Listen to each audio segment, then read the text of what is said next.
Hello and welcome. You're joining me again in the corner of doom for utilities part 2. We'll also have a little Brucey bonus look at the utility I'm building t'other side of wall there. So just a quick reminder, on the last video tested the theory that the pumped irrigation sprayers for the tree funds will work off of the shower pump, which they will. And at the top there you can see that I can have a, so we tested so that I could have a 15 mil feed off of the water butts gravity that will fill a watering can with good pressure, and that works as well. So start getting this set up now. So the way it's going to work out here is that I'm going to have all the ends of the stuff, so taps and whatever else is, where it connects to the irrigation and that, under the sockets there on the left.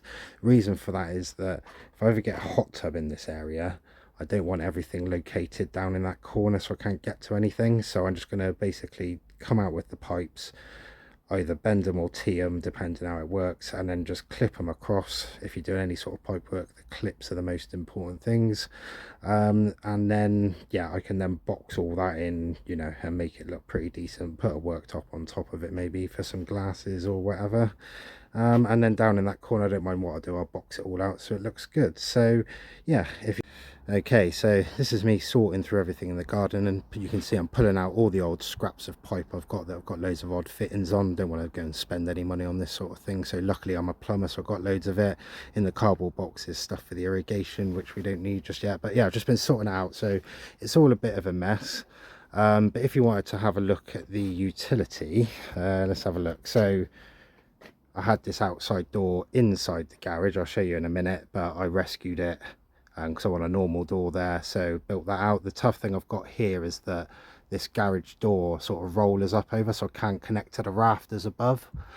So I've had to do sort of across to the wall there and some funky stuff. I don't, any builders will be cringing, I'm sure.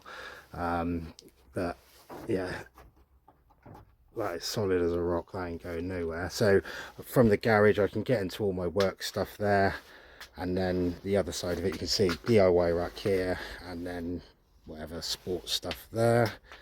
Built this wall here inside the door as we come through, and then little cupboard there for the vacuum cleaner. Put a shelf against those timbers for, like the iron and ironing board and all that sort of long stuff, mops and whatnot, so that'll be a little cupboard for that. Fridge freezer there, as you can see. There's all the stuff, we'll go into it in a minute. There's all the other ends of the pipes. So I've insulated the wall because they're only single skin. I had loads of the foam left over from doing the office floor next door, so I've laced the walls with that. You can see I've just brought the pipes in, just ran it behind all that rack, and you can see them down there at the bottom under that, come out under the garage door, and at the moment they're just coiled up and over with plenty of slack.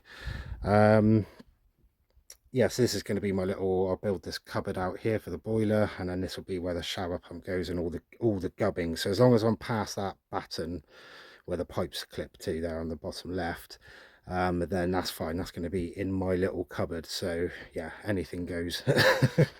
So, yeah, so and then yeah, I put inside toilet in there, and then I'll have that's where that door was, that exterior door, but I've taken it out and just move it here, and then I'll insulate it all, and hopefully it'll keep the office a bit warm. So yeah, nice. What everyone needs is a massive coat rack with place for the shoes and socks and all that sort of interesting stuff. So yeah, quite a useful little space, and I can just make do with that there. So yeah, over here,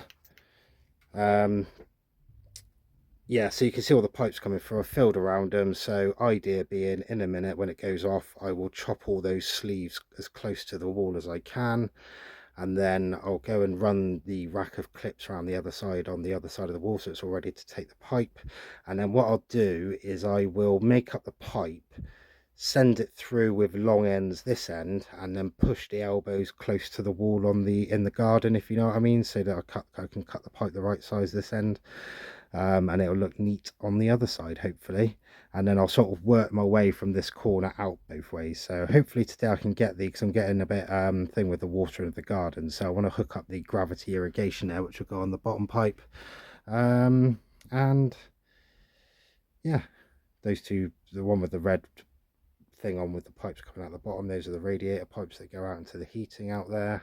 and the two big ones you can see there is the hot and cold for this sink here and the washing machine. So yeah, I always leave a lot of excess when I'm roughing this stuff in, and then I can chop it neat.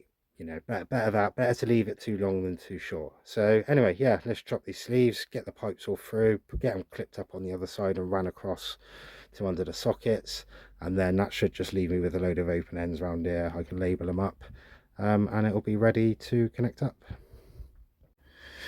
Okay, racked up all my clips. They're all in their dead level. This one maybe not so much on the end. I forgot about the stones there when drilling in. So yeah, just 7mm bit, brown plugs, thick screws. Happy days. So let's go and find all those offcuts of pipe, find some that will fit, and yeah, go from there. Okay, right, happy days. It's all in there. So the pipes are just in on that elbow, and that's so that I can work the other side without fear of pulling the pipe through. So the one with the valve on it is the gravity irrigation water can feed, as you can see by my rudimentary bit of pipe sticking out. And then I've run a mains in. I haven't connected it up yet, but just to put that one in there just for now so I can use it. Yeah, when the time comes, I don't want loads of old joins on the mains, so they'll come all the way across. But then once they've come past here, I'll put a bit of batten underneath the pipes, in the middle of the pipes, and wherever the bar is going to finish along this level, sort of similar to what that batten is there, and then cover it with bits of wood, and that'll be nice. Nothing in behind there, everything will be here, and I can make a little panel to get to all the various taps and whatnot too. So yeah, happy days. Okay, so got distracted for a few days doing plasterboarding and insulating, but just wanted you to, before I put everything in front of this, check out my puzzle of using all the offcuts. So all insulated up there, all insulated up in the ceilings and these walls as well. So yeah, not bad. Used it all up. I haven't really got any more to do. I'll just put some rock wool or whatever it is, whatever it's called down there, and then I'll just put some in this bit here, and that'll be happy days. Anyway, back to the plumbing. Okay, right, happy days. It all got a bit out of hand really. Basically I was going to connect up that at the bottom there, which you can see, and I thought, well, if I get a little bit of plasterboard and put that there, and then I can start clipping it in and just do it one time rather than rig it all up willy-nilly and all that. And I thought, well, if I'm there, I may as well buy a few bits of more plasterboard. And then yeah, it got out of hand and I started building floating shelves, put all the walls up. So there's that cupboard.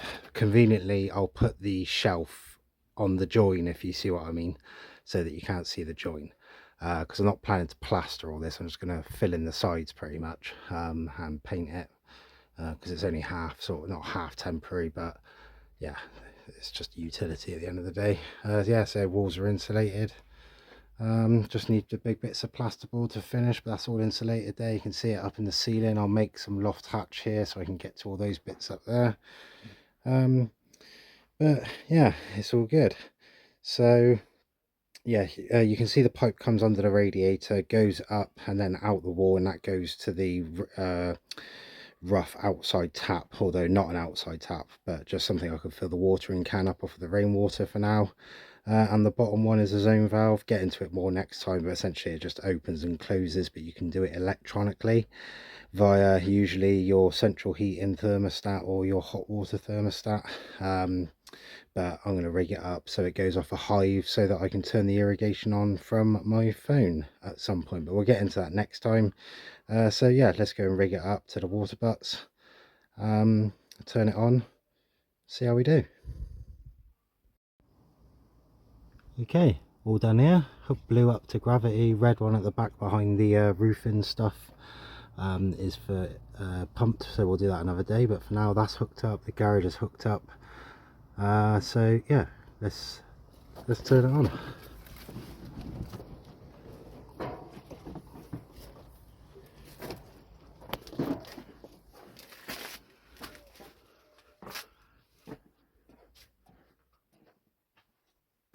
Nothing washing through, that's good. Let's go and check outside. Okay, so the two we'll ride about is the one right on the far left, just sticking out to the left of that fern. That's the gravity irrigation, so that's not come on, so that's good. And this bit of hose sticking out here. So let's try this one first. This is to fill up my watering can off, a very rudimentary. This is hiss of air. I probably should have taken the oh yeah, not bad. I can fill a watering can off that, get another one and get it on repeat. Happy days. So let's turn that off. We know that works. Let's go and turn the zone valve on and see if it starts firing out. Okay, no leaks. So let's lock this thing out, see what flow rate we get, and then push it up, let it come back a bit, hook it on there. So that sounds like it's going. Let's go have a look. Yeah, that is firing out. So I'm not too worried about the pressure on that one because it'll all get to where it needs to go. So good flow rate up to this point. Happy days. Happy days. So most importantly, it's shut off. So before I forget, pop that on there. That's mainly just to stop the bugs crawling up. So that's good. I just need the for the taps, like the outside taps there, what the little yellow hose off thing, that's 3/4 inch, so I need to get a converter from 22 to 3/4. Then I can put one of them spigots on the end and then just attach the irrigation to it and then fire it up either manually for now by that lever, or get a programmer and Hive and do it off my phone. So next thing for this bit will be inside tidying all that pipe work that was underneath the boiler and making that all racked in there and nice, and put the battens above this, and then the stuff where I'm going to put the patio down behind us where the clothesline is, take all the bits of wood and make it so that they all face that up, and that's all hidden all the way up until the end. So I just got all the pipes sticking out underneath the sockets, cover it up, keep the missus happy, and then that'll clear the patio area for me to move on with that as well. So yeah, happy days. Anyway, see you on the next one. Thanks for watching. Subscribe and like and all that jazz. If you would, that'd be great. Thank you. Bye.